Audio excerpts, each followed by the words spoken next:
First of all, thanks again. So if you're an economics major, you understood all this, right? But how do you get your buy, especially we're going to be talking mostly about how do we all get our buyers? Because if one of the ways to make a lot more money is if you have a listing, help a buyer buy it, and if you have a buyer, help them buy. And that's what we want to focus on for the next few minutes with you, okay? So Burt and I we scheduled this event and we've been talking for months and weeks and weeks and weeks on. So we wanted to try to give you a few tips, and what Burt's going to show you in a few minutes is like some spreadsheets and some things that you can actually use with a buyer to actually get them to understand what Josh just taught us, right? That this is really a good time to buy. But Burt and I, we were talking for weeks and weeks and weeks, like what can we do to help you guys move the needle to help you in your business? And as I was doing that, I was thinking a lot of things, and I actually went back. So what you have here is this sheet. Pull the sheet out real quick. And look in the top right-hand corner. Look at that date. And it says December 14, 2017. This is a coaching program. I wrote this and I did this exact training, although it was for an hour and a half, and I'm going to make it in a few minutes. Adam, I think you even heard this, so anyway, he was there. But the thing is that I saw about this is that our market is, ironically, it's pretty interesting that what we're going through today is not all that different than what we were going through in 2017. So if you're in 2017 in real estate, raise your hand. How long was it taking, the vast majority, how long was it taking to sell a listing back then? Months, 2, 3, 4 months, right? There were expired listings. If you had buyers, were they breaking down the door to buy homes? No, they weren't, right? And so it's not that different. So what I did at the end of this year of the coaching program, I said, what can I do to help my coaching clients increase their business in 2018? And I'm going to give you a very abbreviated one because I want to get to what Burt and I did. So based on that, I wanted to share with you a couple things, right? And I figured this out a long time ago.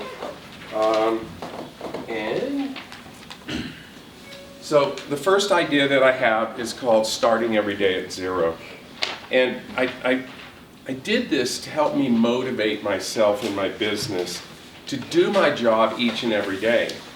And whether you're doing 10 or 20, 30, 50, 100, even 200 transactions a year, you have to be motivated to do your job every day.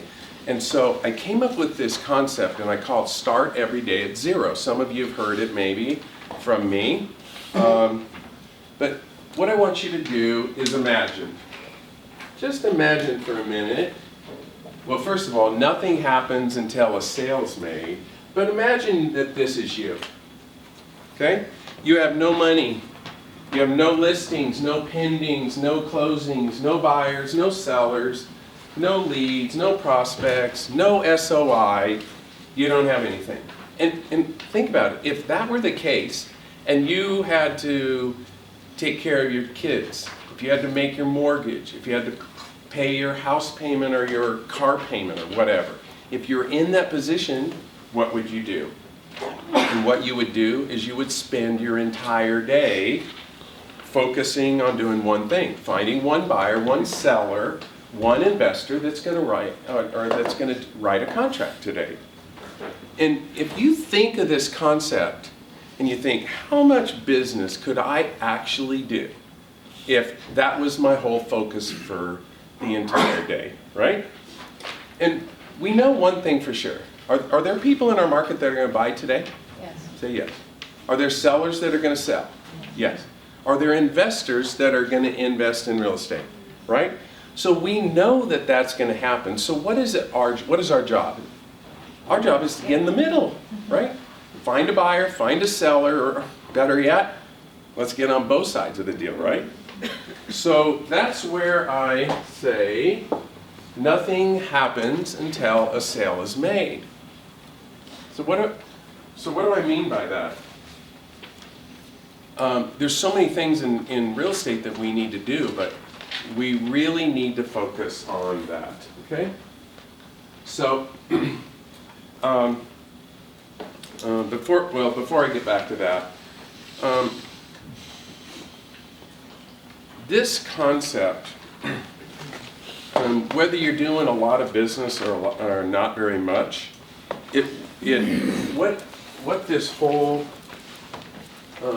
idea of this is think through kind of what you do each and every day, right?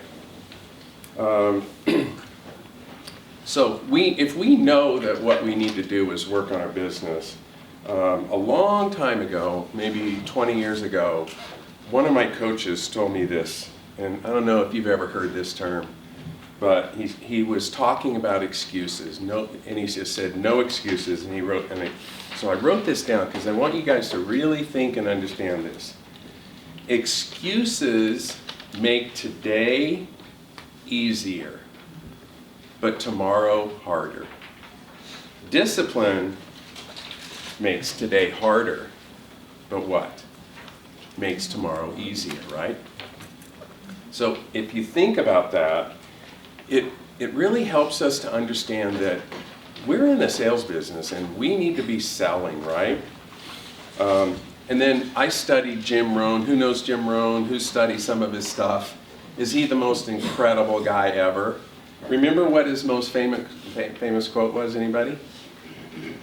It's, we must all suffer. You have to live through pain. Yes, we must all suffer one of two things. Number one, the pain of discipline, or the pain of regret and disappointment. Okay? So this is the whole reason that in my business that I came up with this concept of starting every day at zero, because it helped me understand that I got to do my job and I got to do it every day. And the thing is, what I love about this is, if you're doing one deal a month, you know, you're making some money around here, but you sure need not where you want to be, right? If you think about and focus on this concept, it should easily increase one more deal a month. So think about it. If you can do 12 more deals in the next year by really changing the way you think, what is that going to do? What's it going to do for you and your family, for your kids, or for me? You know, I'm spending my kids' inheritance right now on my grandkids, right? That's my life. That's my goal in life, right? So we have to think differently, which means we have to act differently. And it's a pretty simple thing to do if you focus on it, right? So how do we actually sell more real estate? So the second concept that I came up with is something called, I call this training yes, no, and maybe. If you've heard it, yes? Oh. If you've heard of this, don't answer the question, but because for a lot of you, you know some of this, but if you don't, I want you to think about this for a minute, right? So if you're selling anything, you know, Burt sells mortgages. The vast majority of us sell real estate. If you're selling anything, if you're selling widgets, and you're in a conversation with a potential buyer, what are the three things they can say? You know, would you like to write an offer today, or do you want to list your home with me, or do you want to do a mortgage, right? What they can say, what are the three things? Yes, no, and maybe, right? So obviously, we want people to say yes. Yes, I want to list with you, David. I want to buy with you, right? Or I want to get a loan, right? Or I want to buy a widget. So that's obviously the number one thing that we want, right? But what's your second favorite answer? Yes, if yes is first, what's the second one? No. No. I know, well, you guys know. Most people that don't understand this concept think maybe. And I would disagree with that big time, right? And the reason why is, well, I say this. You know, I love yeses, I like nos, and I hate maybes, right? And I think that's the next slide, right? And why is that? See, our job is, what's our job as a salesperson? Essentially, our job as a salesperson is to ask enough questions that to a potential client that we're going to find out what they're going to do. And we're going to be able to put them into this category of yes or this category of a no, right? Because then you don't have people sitting in the maybes. And the problem is with most agents is they haven't gotten good enough, they haven't developed the skills to ask enough questions to their clients to find out what they really want to do. And because of that, they think in their head that they have a lot of maybe people, and these maybe clients, what happens is they bog down the system, and then they don't have time to follow up with the people that are actually going to buy or sell or invest in real estate, right? So if we know that, therefore, what I'm going to do is I'm going to ask you all to be thinking like this, right? Start asking more and more qualifying questions when you're talking to a prospective buyer or seller. And when you do, just keep asking more questions and more questions until you really understand where they're going. What's their hot points, right?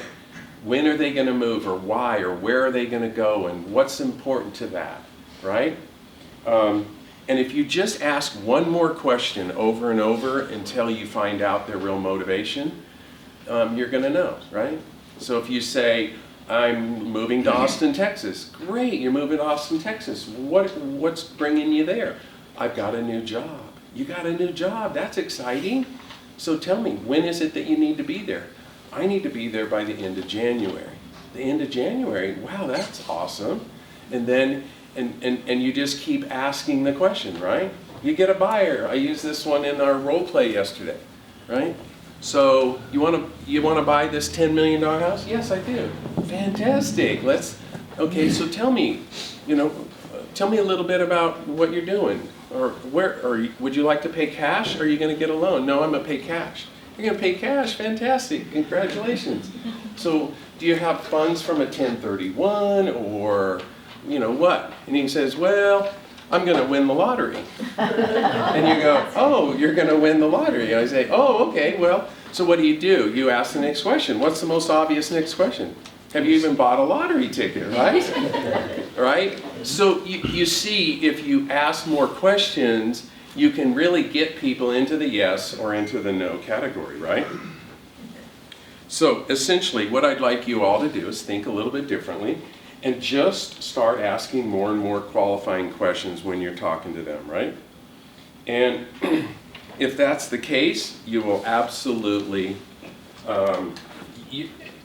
the thing about this is that less people that are in your we all have large databases, right? But the less people that you focus on really hard to get them to sign a contract, you actually will do more business. It's kind of counterintuitive, or you think that differently, but in reality it is the case. I have forever, Mike, what do I have always? My top what? Top, what is it, 25? Yep, top 25. So, we have our database, Boomtown, we have all that, but on my computer at all times, I have the 25 people that I think are going to sign a listing agreement, or they're going to buy a property in the next, week or two, or in Utah, or Park City especially, it's a month or two, right? So I have that because I want those people front and center to me at all times. Because those are the people that are most likely, and I have them in front of me, and if you're working with too many of the maybes, and you're not very good at asking questions, and not being very good at getting people to get into one category of yes or one category of no, then that's where you get bogged down. And that's why I have this saying. I love yeses, I like nos, but I hate maybes. Okay. So, so this is this is some of the stuff I just wrote. Work against the maybe, ask qualifying questions, right? So you get to a yes. When you get a no, embrace it. If you people that are not doing enough business, they don't want to ask enough questions to find out that somebody is not actually going to work with them. Because in their mind, they think, I need a lot of people in my database. So what you need to do is embrace the no's, right? In fact, play a little game with yourself and see if you can find the no's. Because if you can find the no's and get rid of them or put them on a drip and let it all be automated, then you can continue working on your top 25 people, right? All right. So moving on, and this is an hour and a half and 15 minutes, is idea number 3. And okay, we all agree in real estate there's 100 things that we have to do. Is that right? Everybody agree with that? The problem is that the way I think and I train and I help people understand is there's only 5 things that are income producing activities, right? And if there's only 5 things, I have 2 acronyms. One is R, plan, like R, P-L-A-N, or P-L-A-N-R. So it's R plan or planner. In other words, we have to have a plan. No matter which way you go, frontward or backward, you have to have a plan, right? So so we're going to just talk about our plan. Who wants to have your plan, right? So R, what is R? R is for referrals. P is for prospecting. L, and when I say prospecting, I really consider that to be more like appointment setting time. So I don't prospect, I try to set appointments to actually list properties, for instance, right?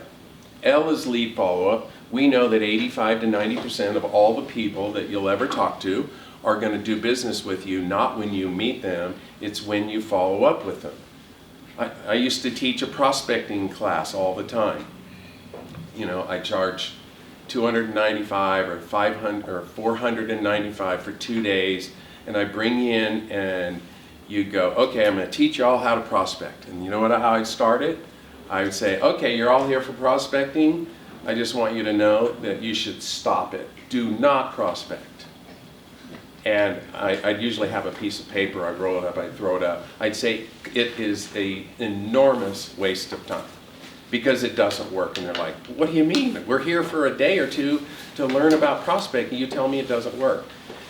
In reality, I say, if you don't have a follow-up plan when you're talking to people, I mean, who's ever just made a call to somebody and they said, yeah, come over and list my house today?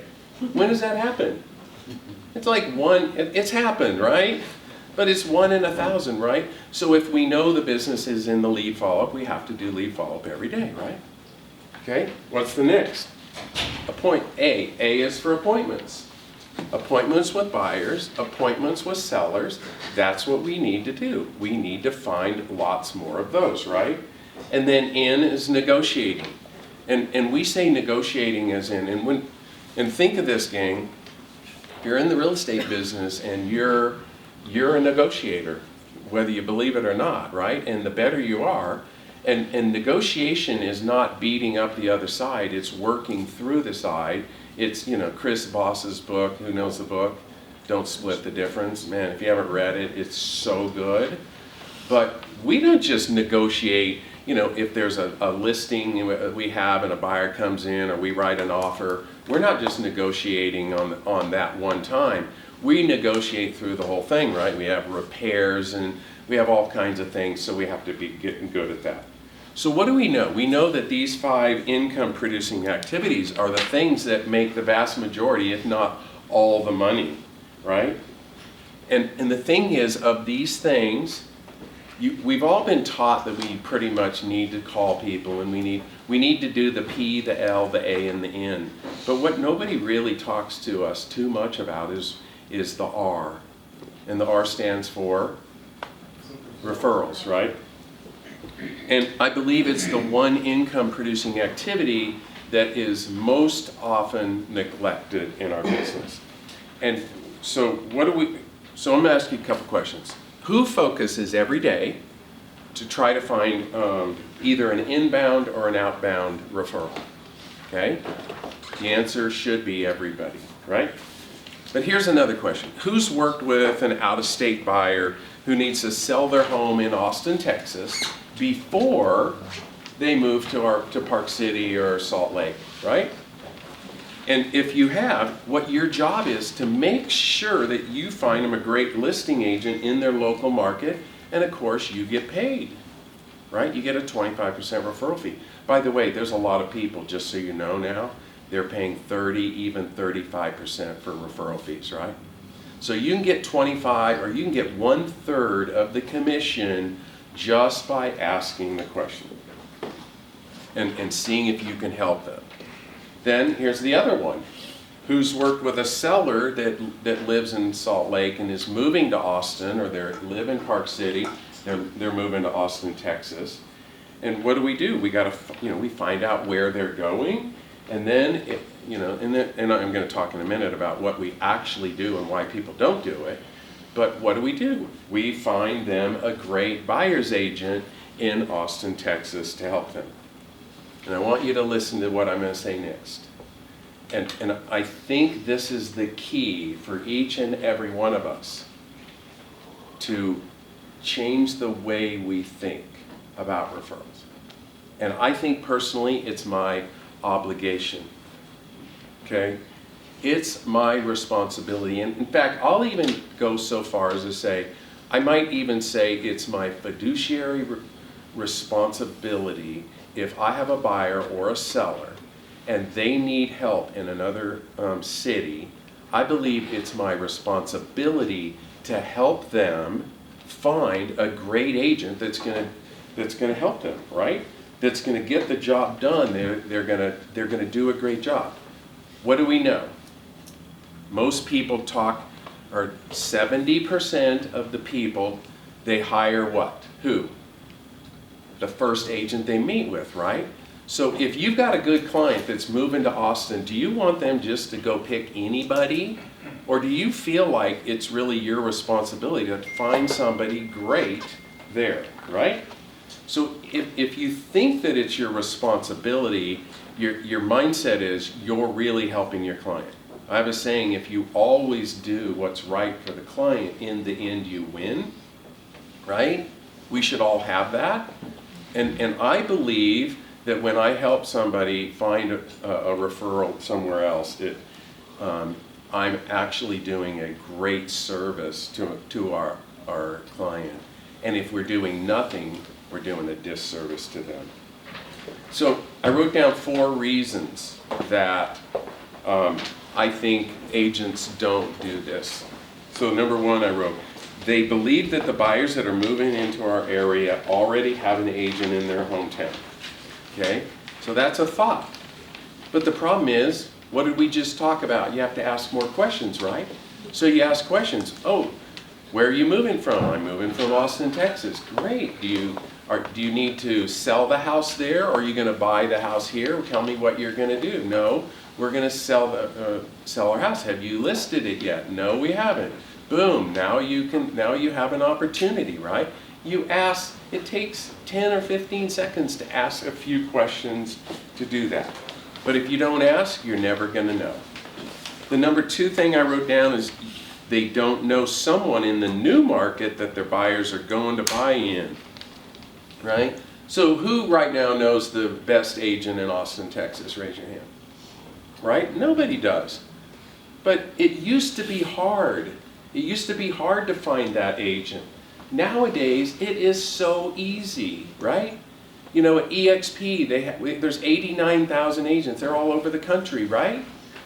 It's incredible that, I can go find them, and I can even find through EXP, the luxury division, like who is the best one there. Other of you in different companies, you might have that. If you don't have a referral network, you can go to Zillow and put in Austin, Texas, find a realtor, go find somebody that has 200 or 300 or 500 5-star reviews. You can call them up and take a few minutes and try to find them a great agent. With the internet nowadays, it's so easy for us to find that. So if you had that thought, that excuse is no longer valid. Number 3, agents don't have the right mindset for asking for referrals.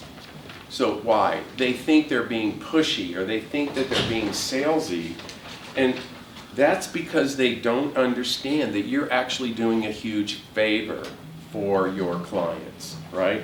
What we just talked about. And number 4, sometimes agents just get lazy. They get lazy and they don't ask for referrals. So I have a goal when I'm talking to a seller or a buyer that's either moving in or moving out. I've always tried to ask. In fact, not only do I try, it's pretty much become part of who I am, right?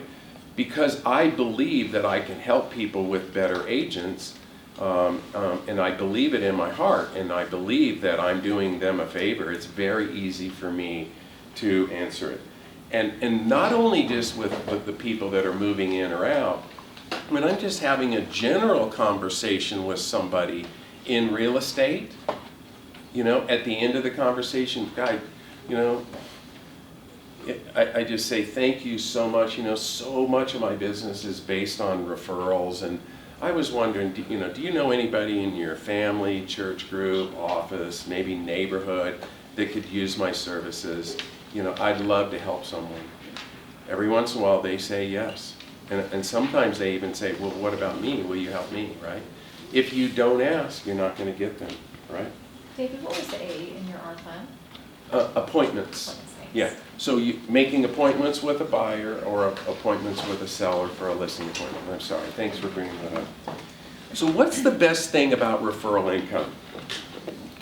And how can you make a lot of money? And it's this, think of it this.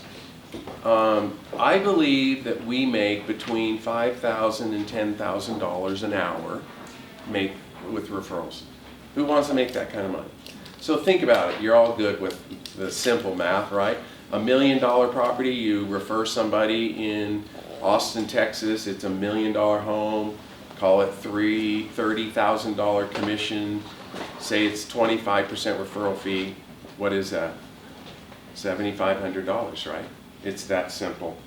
And how else can we in the real estate business make that kind of money? And there is no other way. So I just say, let's all decide that today we're going to start asking for more referrals. And with that, that's it for right now, unless anybody has a quick question. Anybody? If not, Burt? David? Yes. Over here. Oh, yes. 1 minute ago, you said, if you know anyone that could use any of our services, and I didn't get the last half of that. Oh, yeah, if you know anybody, and I always have these 4, because these 4 categories are pretty much everybody that you know are in these 4 categories. What is it? Office, people they work with, friends or family, church group, or neighborhood, right? So what I'm doing when I say those 4 is I'm trying to get people to jog their memory. Because if I just say, do you know anybody, they don't. And by the way, if you ask the question, who do you know that might be interested in buying or selling real estate? Thanks for taking the time to think about that. Do you know anybody in your church group, family, neighborhood, or office that might need my services in the next month or 2? And then do this.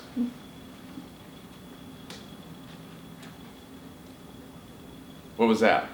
Be quiet. 7 seconds. Shut up and let them think. Right? Because if you shut up, they'll go, oh, church, no. You know what? My neighbor said, right? So, and if you ask a question, never answer it. Right? Let them answer. All right? Okay. So, next, we're going to have Burt. This is the best part of the whole thing, if you ask me. And this is because this is how you put into implementation, if I can say that word, of this. And this is stuff Burt has done. He's done an unbelievable amount of loans for our clients. He's unbelievably good. He's amazing, right? But he also helps us with his buyers, with our buyers. And that's what we want to show. And what we're going to do is we're going to take the geekiness of me and a few of us that are economics majors and whatnot, and I don't want to use the word dumb down, but we're going to make it so explain to your buyers why it is such an incredibly good time to buy right now. So, go ahead. Well, here's what we've pretty much put together. So, Josh, I've been to that presentation probably, oh gosh, 30 times, maybe even more at this point. And it is really, really powerful. However, if you try to do that in front of a buyer, you're going to lose them in about 20 minutes, if that. I mean, they buyers are going to gloss over, they're not really going to get it. So what we've done, we put together a smaller PowerPoint presentation with probably the most powerful parts that Josh talked about today, and really simplified it. And you can even edit it too. So what I'm going to do, if you guys want it, I'll email it out to everybody to where you can edit it and make it your own presentation. And yeah, we're going to send the slides from Josh. We're going to send all those. If you checked in and we have your email address, you all get the slides for this. And this one too, and down here you can edit that. It says presented by Burt, Hogland, but you can change that, put your logo. And I'm going to skip through a little bit of it. So I think we all agree after today we're probably not in a bubble, right? Does anyone think we're in a bubble? No? Okay. Does anyone remember the Ninja loan back from like 2005? Sure. The no job, no income application? We do not have that anymore, so it's highly illegal. It's not a real thing. I would go to jail. Those are coming back. But that, I mean, that's really what caused that bubble in 08. So when you're talking to a client, you can kind of show them the product risk, borrower risk, both of them through the roof. We had way too much supply. Everyone could qualify for a loan at that point, which is not true now. So it's a good one. This one, foreclosure activity. I don't think Josh touched on it, but the big problem that we had right after 2007, foreclosures went to an all-time high because people could not pay back their mortgage. So literally when you did a Ninja loan, you would have a 1-month adjustable term. It would adjust every month, maybe off the LIBOR. You didn't have to prove your income, so you could write down you make $1 million a year, you want to buy a $2 million home. And when that balloon payment came due, because typically it was a 3-year balloon, that home would go into foreclosure. And so that loan was really, really popular by 2005, and by 2009, foreclosures just spiked. That will never happen in our lifetime again, I don't think, hopefully. So it's a really powerful one. This one, Josh went over that. Do you guys have questions on that one? Okay, really easy to read. When he was talking about it, he said for the foreseeable future, indefinitely, we should be in a deficit. I was wondering how long the deficit, to the extent that it is expected, or if, it didn't sound like he offered much hope in us getting out of this hole we're in. Well, we don't really have time right now. To kind of dive into this a little bit deeper, so when you're looking at right here, where we had way oversupply, there's a reason for that. One, everyone qualified for a loan, so if you're a builder and the entire world qualifies to buy your home without verification, you're going to build through the roof. Population was different in Utah. Our population is way, way different than it was back then. So this is even more Utah specific. And building permits were a lot easier to get back then too. Like right now, Josh didn't really touch on it, but it's really hard to get a building permit. When you talked about improving, do you guys know what improving a lot means? Okay, hard to do. That is not like it was back 2003 to 2012. Okay, so let me try to give you an example. If you go back to 2020 census in Utah and read what it says, I've used that with people for a long time. Basically, they said we were short 50,000 homes, okay? But then so then you go, okay, what does that mean, right? So now he said it's 37 or 38,000 homes is what he says we're short right now. So you know what that means? 38,000. We need to list 38,000 homes and sell them, right? But we can't sell them to somebody that is actually buying or selling another house, right? In other words, it's virtually impossible for the market to correct when you're talking a number in the 30 or 40 or 50,000. There just isn't. So the only way is to have two things happen. One, a mass exodus of Utah. We all need to move, we all need to sell our house and move to California, right? And that's not, we just know that's ridiculous, it's not happening. And our growth is way higher than everybody, so that's not gonna happen, right? And so what else can happen?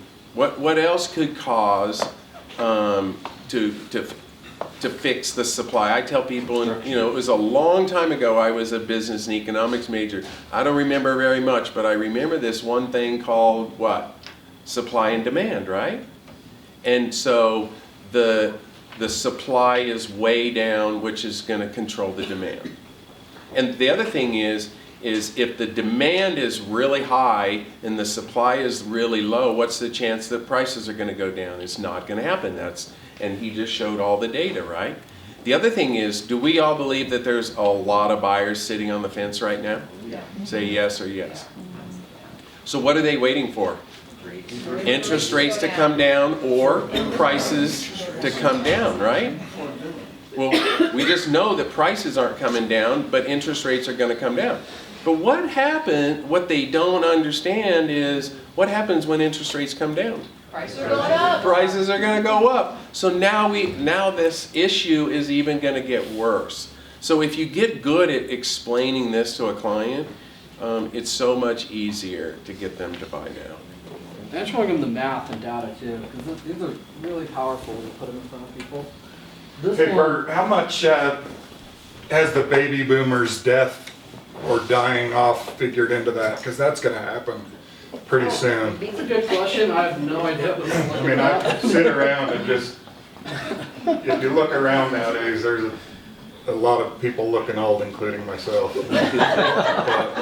you know, I'm gonna have Josh look into that. He would be the guy to talk to. Well, the problem is in Utah, there's still so many people moving in, and we have more Yeah, kids. but when they die off, there's gonna be 20,000 homes that have no one to move to, or unless their kids take them. Mostly the Right. kids. Yes? The average age in Utah is 31. We are the youngest state in the nation. If you're concerned about baby boomers, we are the least, we're the place where it's least problem.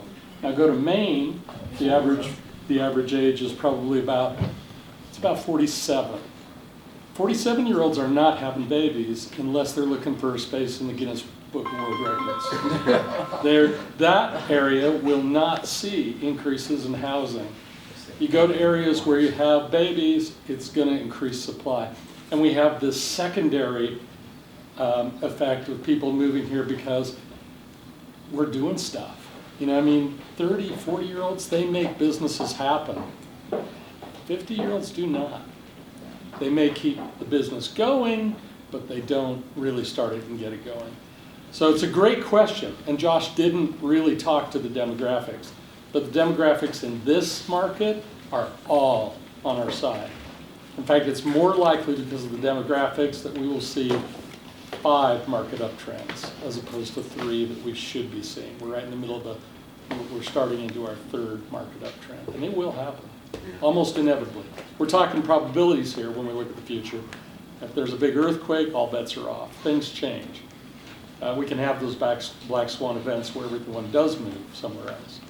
But it is likely that things will be better here than they've ever been before, and almost to the point of astonishment. So Dave, we're good. Yeah. All right. Okay. Back because I'm sick of the California. This one is Question? really eye-opening. Oh, go Well, ahead. I was just going to add to his point. He talked about the baby boomers going out. The biggest wave of buyers are coming in, though. So with this new group of buyers, the next 2 years are going to overwhelm the baby boomers going out. Yeah. Well, and that's the point, you know, we need 40,000 people to sell their house, but no builders to build anymore. I mean, I said the wrong. We need the builders to build 40,000 more homes in Utah just to break even. And we know that's physically impossible. I mean, 10 and 12 and 14,000 is about where they can max out. I'm going to touch on that here. I actually have the old slide that Josh had that I don't think he had today, but that'll be in there. This one is really powerful. So right here, you can't predict the future, but you can go back in time and analyze it, kind of like what Josh was talking about. This was the bottom of the market. Prices bottomed out nationwide just after January 2012, and then they started to rebound. So when that happened, nationwide, we had 8% appreciation right after the bottom. So pretty good appreciation coming out of a bad downturn, but it was almost like a rebound effect. So that was a super quick upturn. There's one difference between now and then. So when that happened in 2012, nationwide we had 2.4 million homes in supply. Right now we're not even at 1 million. So when we hit the bottom of the market again, when we hit that rebound effect, it could be higher than 8. I know Josh thinks that affordability will be a factor, but I would not be shocked to see if we completely outdo what happened in 2012. So this is a super important thing to keep in mind right now when rates do go down and we hit that bottom. Okay, Utah, we touched on that. Do you guys have questions on population change? We all know a ton of people move here and we don't have room. If you had to explain that, could you guys explain that to a client? Or? Yeah. Okay. Do you have any details though, or can you direct me to where you get details on who's moving in from where? I mean, me personally, I do a lot of loans. We got Texas, Washington, Yeah. California. I mean, it's all over. Specifics. Yeah. COVID really messed it up too. You can work remote, so we got people all over. I've got 2 clients personally who I sold their homes and now they're back. One went to California, hated it. And she had family in California. The other one went to Indiana, hated it. They're both back now. And it's a funny scenario because now, you know, we're in a different climate. And one client saying I never would have sold had I known, Right. you know, well, neither would anyone had you known. But we're still working to find them a house at 500,000. And because, yeah, it's just It's too tough. just budget's not there. Oh, that's painful. Well, we'll figure it out. They shouldn't have left. I know, but no, it was good. This one, Josh kind of went over, but I think here's what he didn't touch on. So when you look at Utah, and he was talking about being like West Virginia. Right here, all the white area in that, which isn't very much, is buildable land or potentially buildable, meaning not even all of that you can get a permit on or improve it at this point. But everything else, the green, the blue, yellow, all that, you can't build on it. So we don't have a lot of room for all the people coming here. And that's super powerful when you're trying to explain that to a client. This next one, and I'll kind of go through it. Don't have questions on that, right? We produce a lot of income for the nation. Burt, on that last slide, Yeah. just some clarification, the only buildable, Potentially buildable, yeah. yeah, what's the color? White. White, thank you. Yeah, so not a lot of room, especially for the people living here. This means we're in a good economy. This is why people keep coming here. We have a lot of GDP, on par with North Dakota, with a lot of oil, but we produce a And lot. that's the difference between Utah and North Dakota is we have a more diverse market where theirs is just simply oil-based. Yeah, exactly, yeah. So no other place I'd rather be than Utah right now if I want to be a mortgage guy. We won't talk on that. Utah permits declining, really important to understand that. Do you have questions on any of that? I know Josh went over it. Okay, this is kind of a personal belief of mine. When you're trying to have any investment or buy any piece of real estate, you can't time it. Who can time the market? Does anyone think they can? Accurately, you mean? I try, and I've been trying to write here and there, but I've the got some best. friends who are right, and then I just never right. Yeah. But truly, the best time to buy is before you hit the bottom, because before you have leverage. Once you're out of the bottom and you're coming out, like where we're potentially in right now, you lose all leverage, all negotiating, more competition, and you're never going to get that right. But there is stuff you can do if you want to look at charts and graphs where you can potentially track that. I'm going to pull that up here. Actually, David, you and I are going to come back to that one. This is why, that one thing, that's why you came here. It's good, We're yeah. going to go with this. But I just want to show you one thing. So this is Utah, the Utah housing market from the Federal Reserve website. Right, this is 2 October, so as current as you can get. Now if you look right there, that dip that looks like we're out of the bottom of the market. So we did have a bottom. If you could go back in time, this would have been your best time to buy, about 4 months ago. But right now, we are trending upward. And this is lagged by about 3 to 6 months from the Federal Reserve, but by the time you know you're out of the bottom, it's going to be too late. Remember that 8% appreciation? That looks like that could happen very quickly from that chart. Yeah, do you have a Was this population or mortgage application? No, that's What was this actually chart? home price appreciation. Just price. Okay. Yep, home values, exactly. That zoomed in a little bit, just so you can see the dip that we're potentially coming out of. And that Go one, I back just to wanted that. to Go reiterate. back to that. all that. So that's all the way back from 2011, I think I did it, 2011 until now. And if you look at it, it's interesting. See that bottom right there? If you look at that, compared to that, looks like we potentially could be coming out of the bottom. And that's what happened in 2012 when we came out. So really good information if you are trying to time the market, which if you are, that's probably some of the best data you can have to do that. And there's a lot of, Bert, how do you compare that when you're saying 8% appreciation to what they're saying now, which is about a 4.6% appreciation next year? No one knows. Are they not taking that into account perhaps, or, I don't know, is it? and that's nationwide too. That's nationwide, yes. And there's because Zillow who says 7%. Okay. And there's CoreLogic, I think they're They're predicting in that, 6.5, yeah. 4.8. Oh, really? Mortgage I thought- Bankers, yeah, CoreLogic, Black Knight, I think they're, I don't know, I had three major indexes and those Yeah. averaged out to like 4.6. I'll email you some Although, stuff. you know what, in that data was also NAR, and that number was low. It was exceedingly low because of how they do it, so that could be part of And it. nobody knows, that's the truth. Yeah. Nobody truly knows, but MBA, Mortgage Bankers Association, they're pretty good at predicting. One of the better ones, K Schiller, I mean, if you Yeah. want to look Yeah, at those- that. Black Knight, pretty good. Okay. And no one knows, but if you're looking at if you look at what happened in 2012, History. yeah. Are we seeing any raises in median income enough to justify prices going up? Probably That's the biggest not, but problem what right we there. do have is equity. So people are coming in from equity with their old home, using that to buy a new home that can offset income. Like I got a lady right now, actually I think with Margo, she's here, but Which is nice for people who've been in the market, but people aren't in the market. Well, Should yeah, those the stocks- affordability is really hard. First-time buyers have a harder time now buying than they ever have. And so what's happening is that's furthering the problem that we have because they're not getting rid of that or they're not buying. They're not getting rid of that inventory. So, you know. But we do have good I mean, we have Utah Housing here, we're lucky to have that. We've got,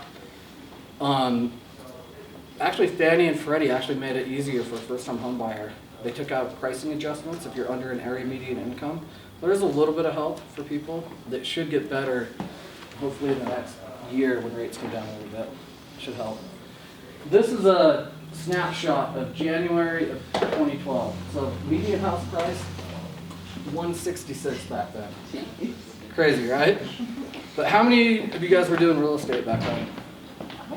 How many of you had a buyer that wanted to wait for the market to crash back then? Probably every one of them, right? And they all wish they could go back in time and buy. So you can't go back in time, but here's what you can do. You can do a hypothetical, and this is interesting. So if you would have bought back then, that home right now, it's a little whip to October, would have been $485,000. Okay, so the appreciation gain in that would be $319,000 for doing nothing more than making your minimum payment on that, and it's a 538% return. So, does anyone know of an investment that can get you a 538% return?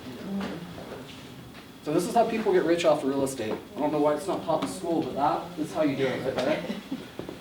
And the other part, if you own your home and you're there for 2 years, you're not going to pay taxes on it. So it's $319,000 for making your minimum payment that you don't get taxed on. Really, no better investment out there that I know of.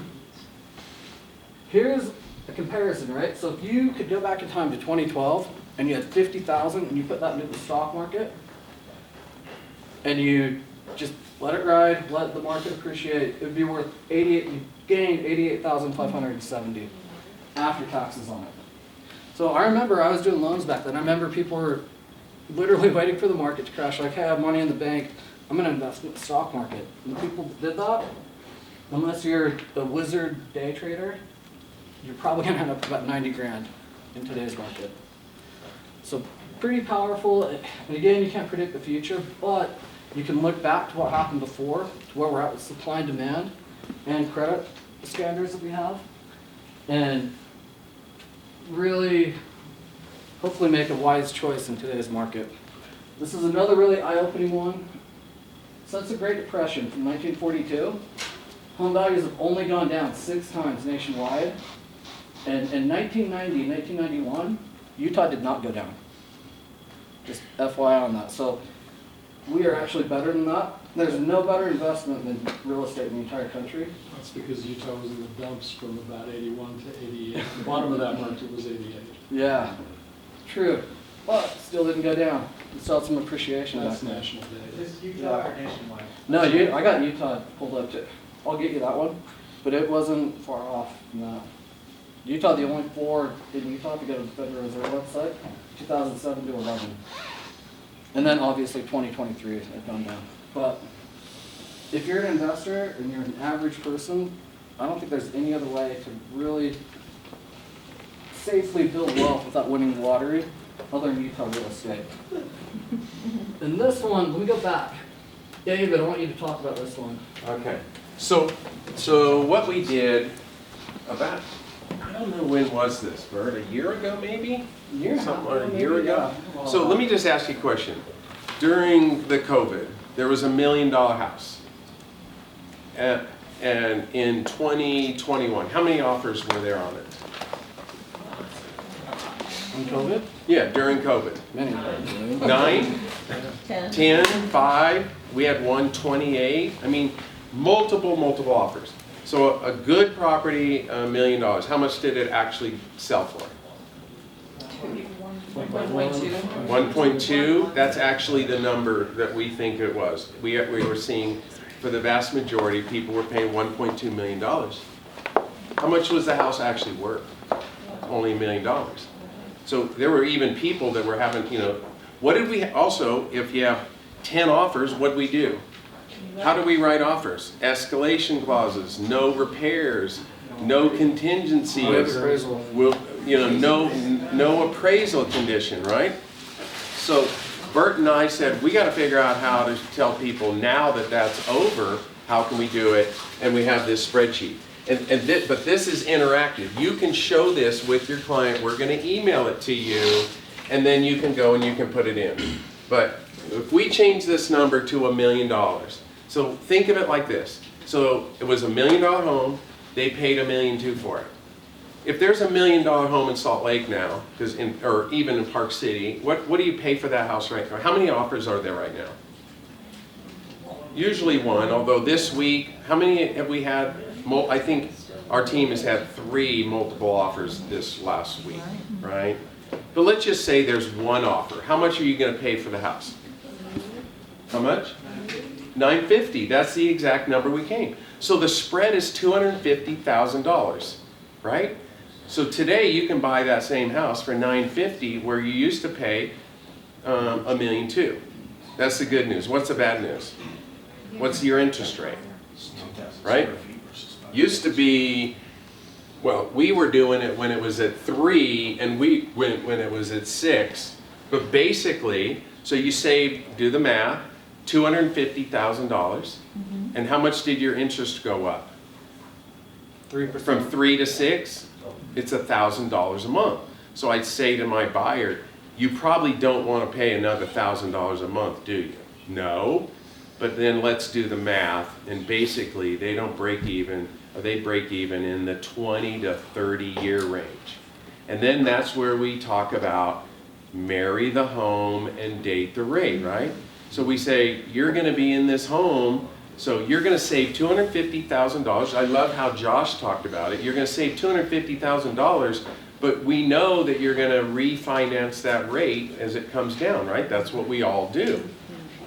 So we have this spreadsheet, And what's so good about it, when you sit down with one of your buyers and you put in the numbers of exactly what it is and you show it, you won't believe how easy it is for your buyers to understand why it's so much better to buy right now. This is a tool that will absolutely help you. The other thing is if you pay $1,000 more a month, how much does that actually cost you in interest? Or if you pay $1,000 more in interest, how much does it cost you? Remember, interest is deductible. So around here, it's 35, we pay 35, almost 40%. So now that $1,000 is really only costing $650. And if you use that to divide it, that's where I think I got to like 29.4 years before you'd break even, right? The other thing is then we talk about this. And I'll show you too a real-time example. I had a Salt Lake example in that one, but let's see if I can pull this up. Yeah. So if you understand this concept, you can do it. Do we all believe that there are lots and lots of buyers out there sitting on the fence? How many times do we say we hear this? What do we hear? Two things. What is it? I'm waiting for interest rates to come down or prices. Do any of us think prices are going to significantly come down? No. No. So we know it has to be the interest.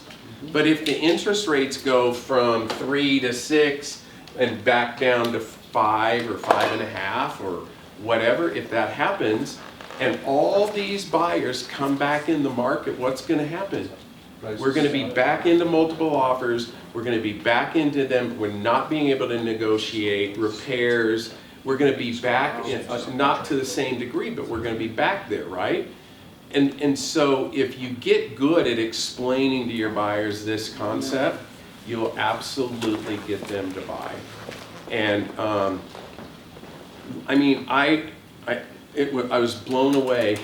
You should go look at the stock charts from yesterday on the like Redfin, EXP, Anywhere, whatever, all of them. They went up yesterday and they were kind of inching up and they just went like that.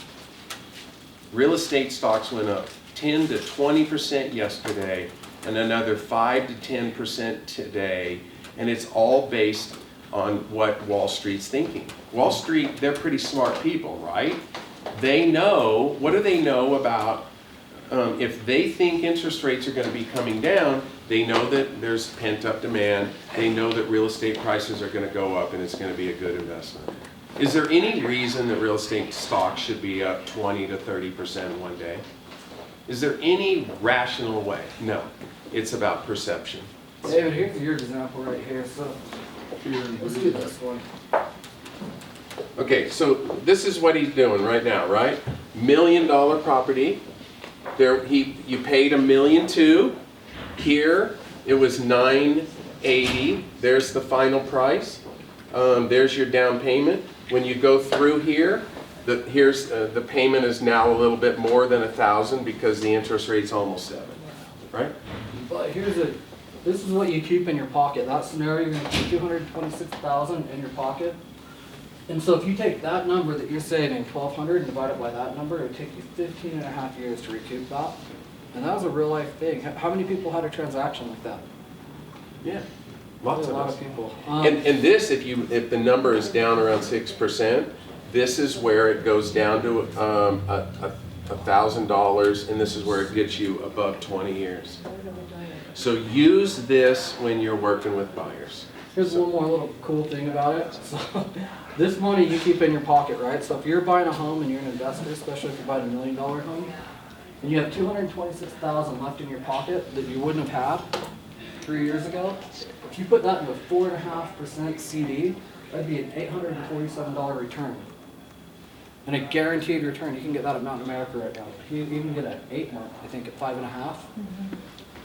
So if you take that and divide it by that, you're really 6s at that point, and you get $225,000 off your home, and that can never change. Yeah. So you see how you can use this to win over your buyers. All right. Okay, anything else? Any questions, thoughts? We kind of ran a little bit longer than I thought. Anybody? Yeah, sorry. There was just one slide that you showed that if you put 50K into the S&P, you know, in, was it 2012? 2012. Then it would net, you know, 38,000 or something like that. 88. No, net 38. But yeah, 88,000. What was there a graphic showing what that same 50K would do in real estate? Yeah, that's the first one I did, 319,000. 319,000 gain versus 88,000. Right. Yeah. So. Yeah. All right, so there's lots of food, drinks, everybody take some with you.